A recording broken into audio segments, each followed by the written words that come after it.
Pax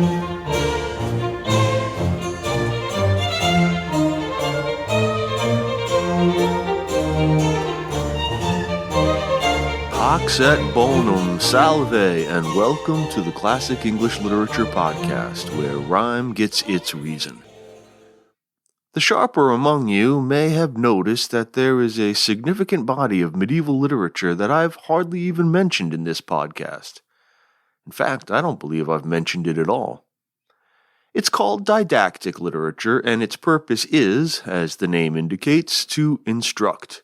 So we're talking about things like sermons, saints' lives, rules, and treatises.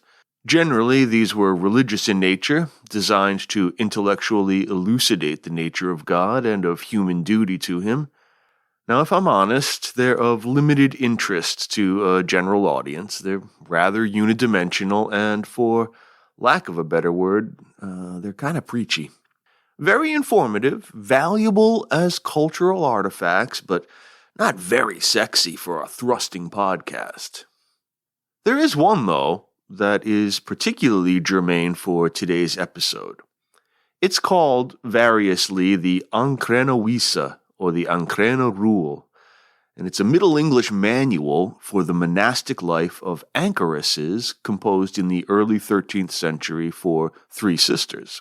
Anchoresses, or anchorites, were religiously devout people who took a vow to separate themselves from the world in order to devote all their time and energy to prayerful contemplation. Many anchorites and anchoresses actually received the office of the dead, that is, a funeral rite, as they entered their cells, binding their bodies and material life to God. They were, in effect, dead to the world. The Ancrena Visa provided guidance on such concerns as divine service, morality, temptation, and confession. Many scholars, including J.R.R. Tolkien, now we haven't mentioned him in a minute, consider it the pinnacle of medieval English prose. Here's a little sample and amuse-bouche before the episode's main course. Quote, Hope halt te horta hal, huet se le flesha dreha as mi saith, yef hopa nera heorta to breca. Hope keeps the heart in health, whatever the flesh may suffer. Without hope, as they say, the heart would break. Now, it's prose, but you could easily mistake it for poetry.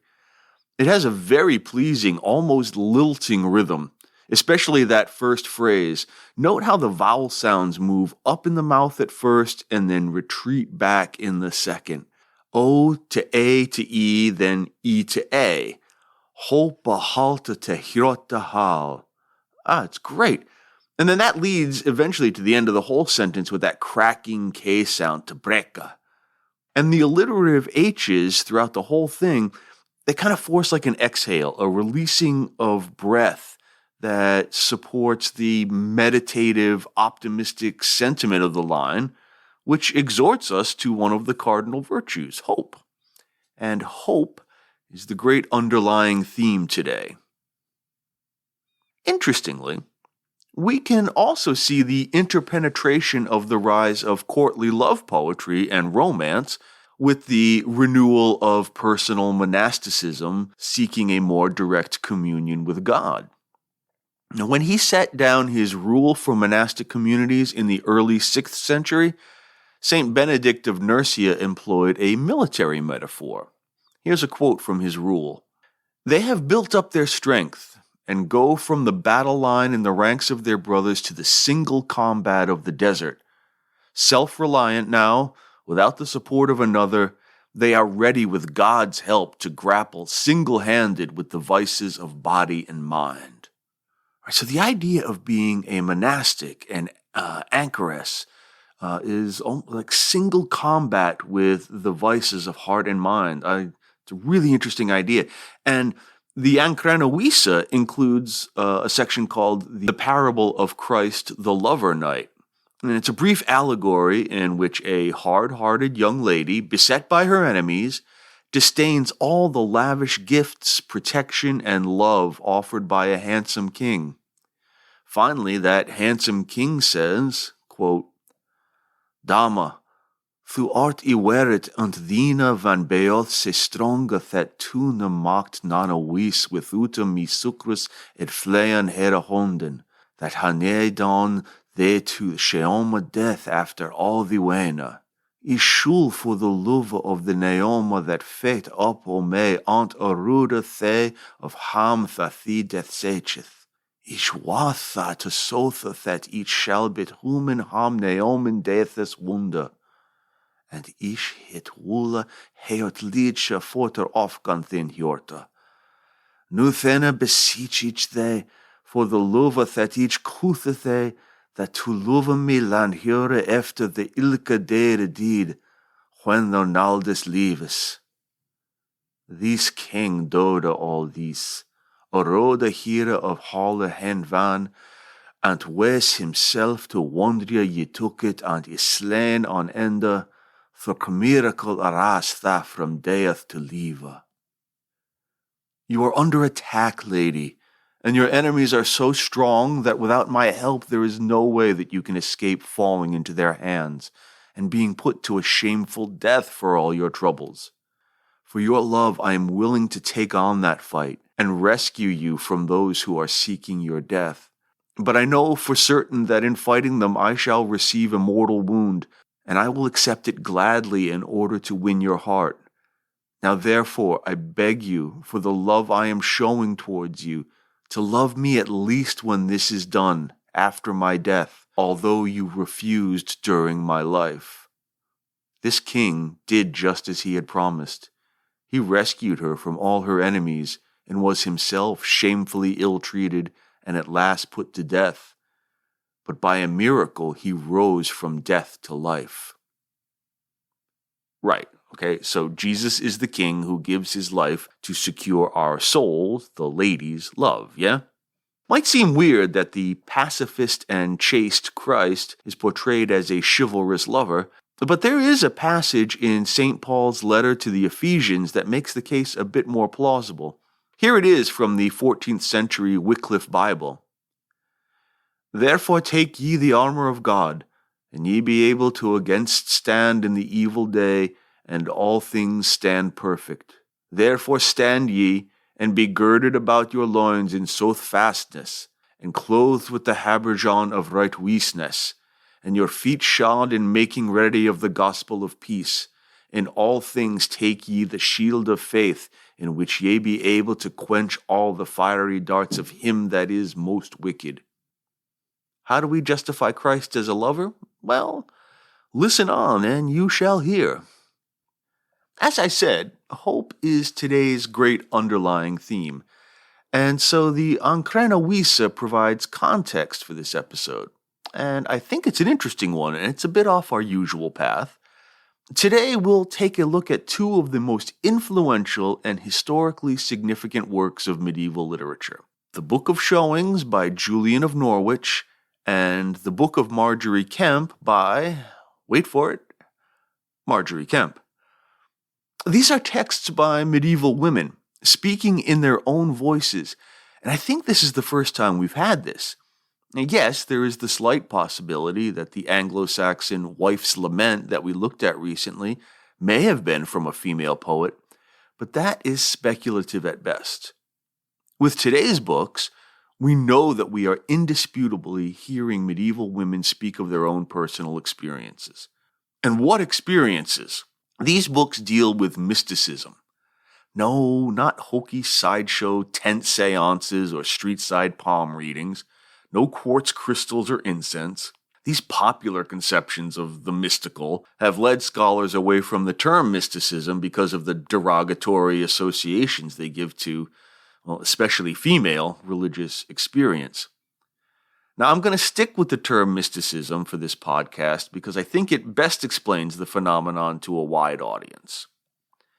Mysticism, properly understood, denotes a way of understanding, communicating, or uniting with God, or whatever divine principle is appropriate to the mystic, in a way that's inaccessible to the intellect, in a way that transcends thought or reason or intention. Now, it may take the form of ecstatic visions or altered states of consciousness, To many of us in the 21st century, this all seems a bit woo and, hippie new age.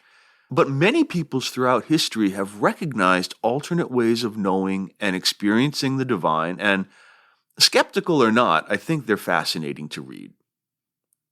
The two women I mentioned, Julian of Norwich and Margery Kempe, are the most well-known of the medieval English mystics. And they're an interesting pair because, while there is much in common between them, there are significant differences. And those differences give us a much wider understanding of medieval mystical experience. We'll start with Dame Julian. We don't know her real name, but she spent most of her life in a sealed room attached to St. Julian's Church in Norwich. Yes, a sealed room. Julian became an anchoress after suffering a severe illness on May 13th, 1373, in which she experienced hallucinatory visions, paralysis, and fever. She saw 16 visions of Jesus Christ and the Virgin Mary, and it is the substance of these visions and her meditations upon them that comprise the first book in English written by a woman, the Book of Showings, sometimes called Revelations of Divine Love, the first book in English written by a woman. It exists in what's called the short text and the long text. The short text she wrote soon after she made a full recovery, and the long text is the product of decades of contemplation on that significant event. Julian wrote her book in Middle English, which is significant for a couple of reasons. Firstly, it makes the work accessible. Latin was, of course, Europe's lingua franca, but it was restricted to the educated classes. A book in English could be read by those without Latin, or read to those without Latin.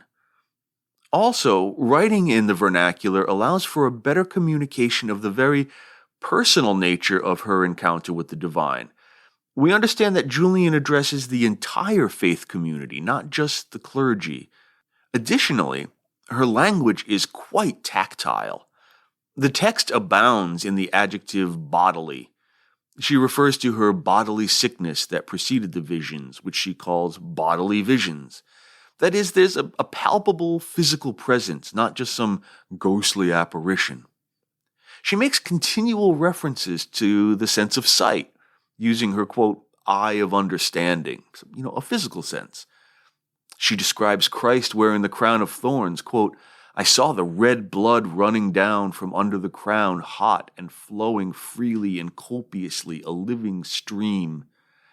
She calls Jesus, quote, our clothing, who wraps and enfolds us for love, embraces us and shelters us, surrounds us for his love. There's a famous passage from chapter 5, and it concerns the analogy of a hazelnut, using a physical metaphor for a spiritual insight. She writes, quote, he shewed me a little thing, the quantity of a hazelnut in the palm of my hand, and it was as round as a ball. I looked thereupon with the eye of my understanding, and thought, what may this be? And it was answered generally thus, it is all that is made. I marveled how it might last, for methought it might suddenly have fallen to naught for littleness. And I was answered in my understanding, it lasteth, and ever shall last, for that God loveth it. And so all thing hath the being by the love of God. In this little thing I saw three properties. The first is that God made it. The second is that God loveth it. The third, that God keepeth it. But what is to me verily the maker, the keeper, and the lover, I cannot tell. For till I am substantially united to him, I may never have full rest nor very bliss.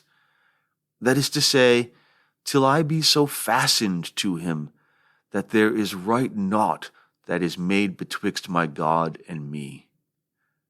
Julian realizes the hazelnut symbolism at once as an expression of all created existence. So how could a thing so tiny keep from falling into nothingness? All living things move ineluctably toward an abyss, right? Well, no, not necessarily. the entire universe is held in being, prevented from falling into nothingness, by God's love for everything he made. The universe is, in fact, because of that love. Julian understands the trifold lesson of the hazelnut. 1, God made the hazelnut, since a hazelnut cannot make itself.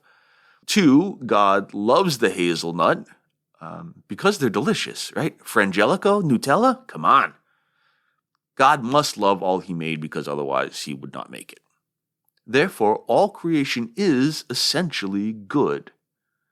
And 3, that God takes care of the hazelnut throughout time. Yet, while she kens the lesson, she also acknowledges that she can never fully comprehend God himself until she unites with him. And here we see the mystical fissure. It's not just the vision. It's the understanding that true knowledge exceeds the finite human intellect. The hazelnut example is a purely intellectual exercise, but it only takes her so far. Beyond that, she must be one or united or fastened substantially to the divine. The notion of God's love as the ground of being gets further treatment in her frequent references to Jesus as a mother. And these include all the phases of motherhood, from conception to labor to nursing, nurturing, and upbringing. Quote, "And thus is Jesu our very mother in kind of our first making, and he is our very mother in grace by taking of our kind made. All the fair working and all the sweet kindly offices of dear worthy motherhood is impropered to the second person, for in him we have this goodly will, whole and safe without end, both in kind and in grace of his own proper goodness." So this feminization of Jesus probably harkens back to Julian's insistence on the bodily reality of her visions. If we run on the gender paradigm of the Middle Ages, motherhood is of necessity a physical, natural state predicated upon physical, natural processes. These things are intimately bound up with the material world. Motherhood, in Julian's imagination, is the realest thing in the world. And Jesus becomes a mother sensual. Furthermore, Julian refers to Jesus in this passage as, quote, the second person, meaning the second person of the Holy Trinity, Father, Son, and Holy Spirit. So Son is the second person. Fair enough. Now, remember that the Son is also referred to as the Logos in the Gospel of St. John. Logos is usually translated as word, but wisdom may be nearer the mark. Here, too, Julian forges an understanding of the divine, not just through intelligence, which is particular to the intellect, but also through wisdom, which is the caretaker of the being engendered by love. Got it? Which is why Julian does not share her culture's general pessimism about the material world, a view encapsulated by the man who would become Pope Innocent III as de contemptu mundi, hatred for the world, in the mid-1190s. Julian doesn't condemn the fallen natural world. As indicated earlier, she comes to believe that all creation is essentially good, as stated in the first Genesis creation account. And even the proverbial fall of man, from slightly later in that book, and from whence the doctrines of sin and fallen nature come, Julian regards them as the felix culpa, the happy fault. Why happy?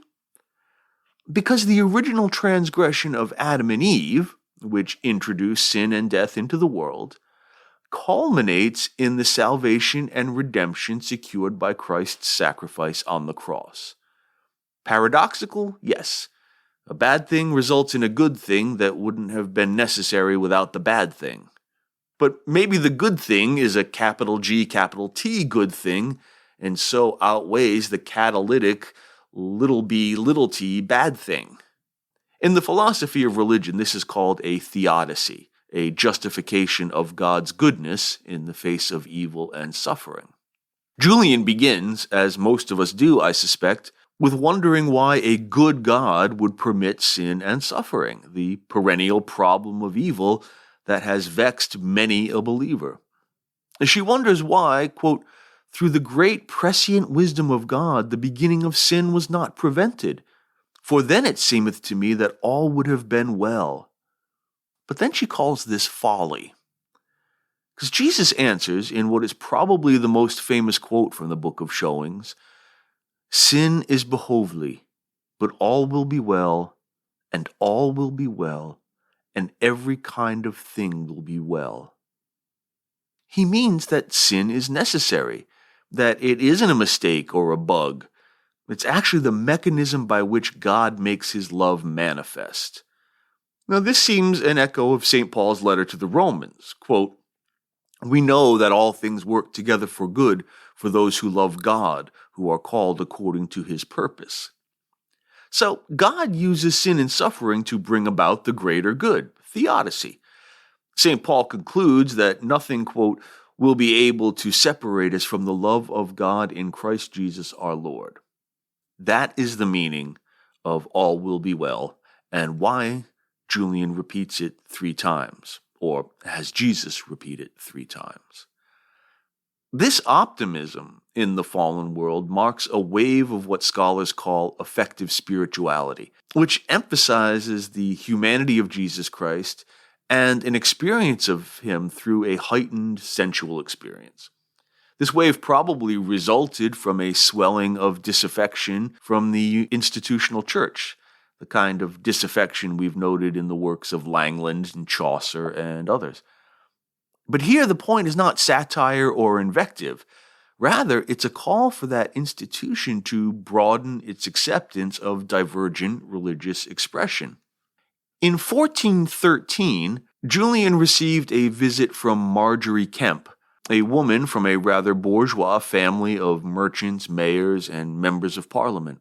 She had at least 14 children by her husband John, but after the birth of her first, she suffered an extreme bout of what we would probably call postpartum psychosis, though Margery herself vehemently denies that her mental health was ever compromised. She insists, quote, there was no delusion in my manner of living.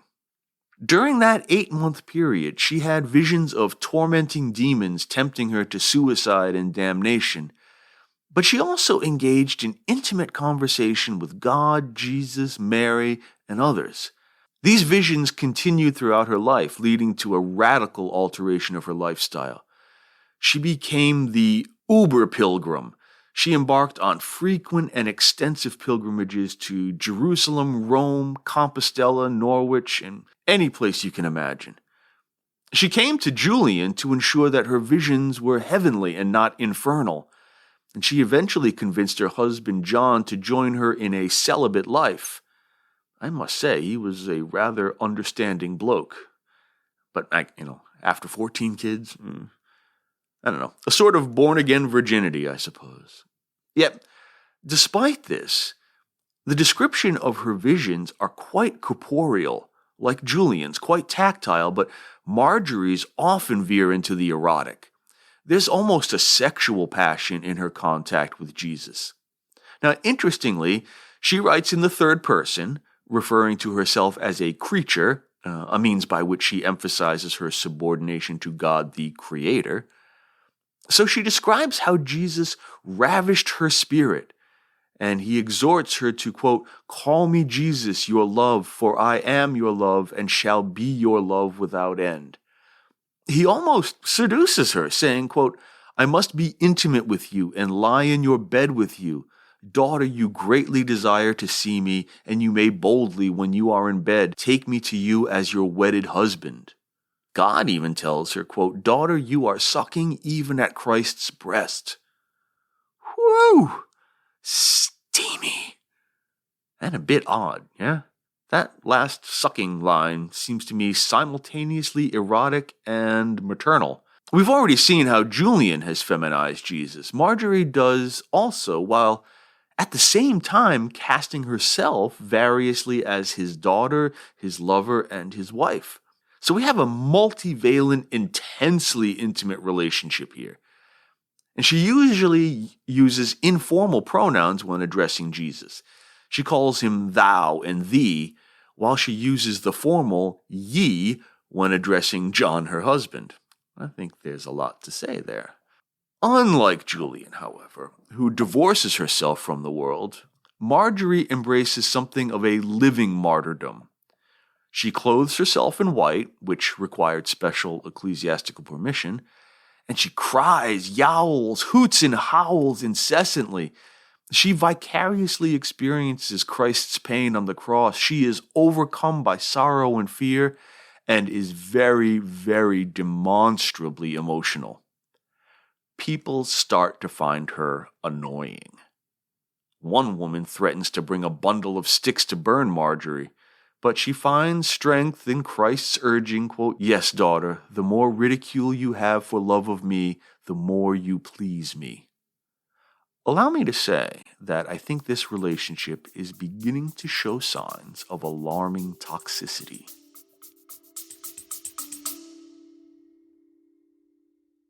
I'm Dan Heath. On the What It's Like to Be podcast, I ask folks about their jobs, like what keeps a TV meteorologist up at night. When I'm at work and there's a tornado coming into town, my husband and my kids have to get into the tornado shelter without me.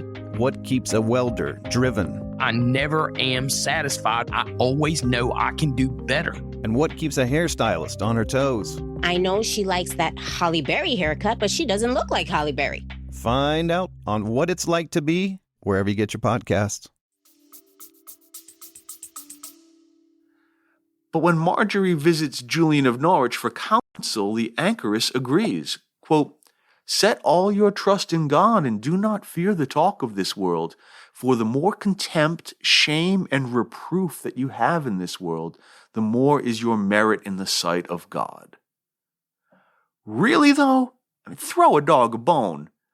And that contempt, shame, and reproof becomes literally a life and death issue. On several occasions, Margery is charged with heresy. She's arrested by the Duke of Bedford on suspicion of Lollardy, that heretical proto-Protestant sect inspired by the theologian John Wycliffe. We spoke a bit about it in a bonus episode on the Wife of Bath, if you recall. And in an interview with the Archbishop of York, she's accused of urging women to leave their husbands and follow her example. All this, as one accuser puts it, is, quote, enough to be burned for. Margery does not burn, but many see her lifestyle as perverse. She is urged to, quote, give up this life that you lead and go and spin and card wool as other women do. Towards the end of her book, Margery records that her husband John fell down the stairs of his home, and they're living separately at this point, and he suffered a head injury that incapacitates him for the rest of his life. Townspeople say that she should be hanged because she was not there to care for him as a good wife should have been. Margery, a little miffed that this is going to interfere with her constant prayer, she eventually agrees to care for John, and we get kind of a touching little domestic scene that's rather rare in 15th century literature. Margery claims to be illiterate, unlike Julian, and so must have her book taken down from dictation. There was some kerfuffle in the achieving of this, having to go through several scribes, including, presumably, her own son, but what she gives us is the first autobiography in English. For the first time in the language, we get a woman speaking of the significance and experience of her own life. It's a profoundly important work. Its language is sensual and direct, its imagery intense. Her description of that first haunting by the devils will give you nightmares. She's not always a likable character. She, of course, does nothing to pretty herself up because suffering opprobrium is next to godliness. But she can be scoldy, self-righteous, and uncomfortable. But there are moments in the text which I think she has her tongue in her cheek a bit. Check out the scene in which her husband presents her with a blue ball thought experiment. He asks her, if a man came to kill me with a sword, but you could save my life by having sex with me, would you do it? She says, quote, truly, I would rather see you being killed than that we should turn back to our uncleanness. You are no good wife, he replies. The bluntness cracks me up. Besides, I kind of feel bad for that poor guy, don't you? Perhaps I should be a little more generous. I mean, This is a portrait of a woman who has had a profound shock to the system. These visions gave her whole life, her faith, her marriage, her family, her selfhood, a complete volte-face. She firmly believes that she has experienced a deep communion with the divine, and this makes the world, the material body, repugnant to her. She would rather have her husband die than make love to him. Devotion? Piety? Madness? Sadness? I don't know. We can call it postpartum psychosis or schizophrenia, and I'll leave the diagnosis to those who know better. Margery's behavior does seem to fit the profile. She rips her own flesh. Quote, she piteously tore the skin on her body near her heart with her nails, and she had to be restrained from further self-harm. She bites herself so savagely that she bears the scar forever. We've already mentioned her explosive and persistent weeping and wailing, which is another common symptom. Delusions are another, and I suppose we would tend to see Margery's mystical visions as delusional nowadays. But I'm wary, not because I'm a full-on believer in divine visions, but because I fear the term disavows Margery's own testimony about her experience. Now, if you pushed me, I would say that Margery and Julian and other mystics are experiencing some neurochemical imbalances brought on by stress, trauma, or deprivation of various sorts. But that feels to me like I'm saying that I know better than they do what they lived through and what it means. I know that rather implies that the other option is that these women actually had contact with supernatural beings. Do I think they did? No, I'm a modern materialist, and that doesn't strike me as likely, but I'm also a cultural, lapsed Catholic, and I still have some residual sympathy for that worldview, I guess. Well, some might say, how can we trust the narration of a person in the throes of a psychotic break? And we do, in fact, have a vastly superior understanding of psychology, psychiatry, and neuroscience than they did in the 15th century. We do, in fact, know more than they did. Yeah, I get that. Maybe I just worry that our rush to make everything clinical, to pathologize everything, runs the risk of eliding real human experiences. That if we only look at medieval female mystical experience through a 21st century understanding of mental illness, we may miss why such experience was so significant to the people of the time. Because how mentally ill was Margery Kempe? I wager that there may be some difficulty even today settling on a complete plan of action for her. Yes, the vivid visions. But she was very self-aware. She clearly distinguishes between the trauma following her first pregnancy and the subsequent mystical events, which she insists were different from the initial vision. She ably and frequently defends herself against grave charges of heresy. She receives validation from a number of authorities, including the Archbishops of York and of Canterbury, Julian of Norwich, and Master Allen, her local spiritual guide. She could function independently and socially. That is, she could manage her own life, right? She traveled incessantly, managed properties and relationships, and cared for a disabled husband. And also, she dictated a book of immense cultural and literary significance. Moreover, a religious framework existed in which she could meaningfully situate the mystical episodes. How much of what we have traditionally termed madness is not biochemical, but cultural? Is madness always a matter of neuroscience, or is it a matter of social expectation and acceptability? Are visions only pathological in a world that has ceased to need or believe in them? The medieval world believed fully in divine interventionism, both benevolent and malevolent. Plagues were thought to be judgments from God, mental illness a spiritual affliction. Furthermore, the 14th and 15th centuries are times of great social, political, intellectual, and artistic transformation. Mysticism is a way of harnessing these transformative energies for a new understanding of the world. But why particularly women?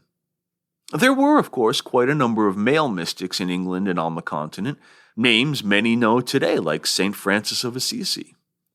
Prominent figures in England include Richard Rolle and the anonymous author of the Neoplatonic Cloud of Unknowing. Yet women, at least numerically, dominate mystical activity. In Europe, we have Hildegard of Bingen, Catherine of Siena, St. Bridget of Sweden, Angela of Foligno, and on and on. And certainly Julian of Norwich and Margery Kempe are far more well-known to general readers.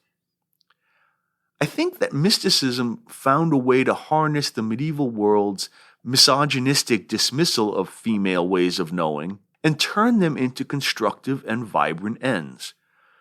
The science of the time, based on Galen's humor theory, had women as naturally intuitive, receptive, passive, and meditative. Instruction in literacy was felt to be wasted on intellectually inferior women who had comparatively few avenues to life in the institutional church. Join a convent, basically. Education was very rare for any women not of the nobility, and none too copious there. So, if you channel a lot of pent-up spiritual longing and frustrated intellectual curiosity through one outlet, you're going to get a lot of energy.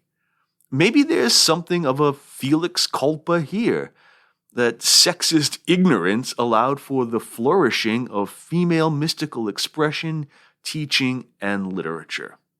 It's worth a thought. Thanks for listening to the Classic English Literature Podcast. Please take a moment to give the program a positive review on your favorite podcatcher.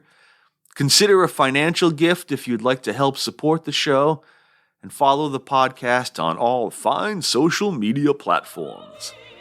Until next time, Pax Vobiscum.